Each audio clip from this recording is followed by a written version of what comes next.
તો વાત કરીએ અરવલ્લીની તો ધનસુરાના હીરાપુર કંપા ખાતે ધાર્મિક કાર્યક્રમ યોજાશે કે જ્યાં હનુમાનજી મંદિરે ભાવ પ્રતિષ્ઠા મહોત્સવનું આયોજન કરવામાં આવ્યું છે। ત્યારે પ્રતિષ્ઠા મહોત્સવ નિમિત્તે ત્રિવિધ કાર્યક્રમ યોજાશે, જ્યાં 3 દિવસ સુધી ત્રિવિધ કાર્યક્રમનું આયોજન કરવામાં આવ્યું છે।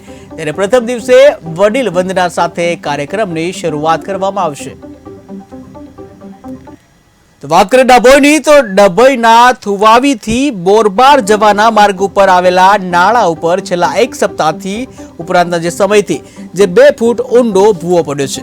મુખ્ય માર્ગ ઉપર ભૂવો પડતા રાત્રિ સમયે મુસાફરી કરવા જતા વાહન ચાલકોને અકસ્માતની ભીતિ સેવાઈ રહી છે। ત્યારે આ ભૂવો દૂર કરવા સ્થાનિક ગ્રામજનો અને રાહતદારીઓ જે છે તેઓની માંગ ઉઠવા પામી છે કે જ્યાં રાજ્ય સરકાર અંતરિયાળ ગામોમાં રોડ રસ્તા નવા બનાવી રહ્યા છે, ત્યારે ગ્રામ્ય વિસ્તારમાં લોકોને સરળતા રહે એ માટે નવીન રોડ બનાવતા હોય છે, પણ કેટલીક વખત રોડની ગુણવત્તાને લઈને સવાલો ઊભા થતા હોય છે।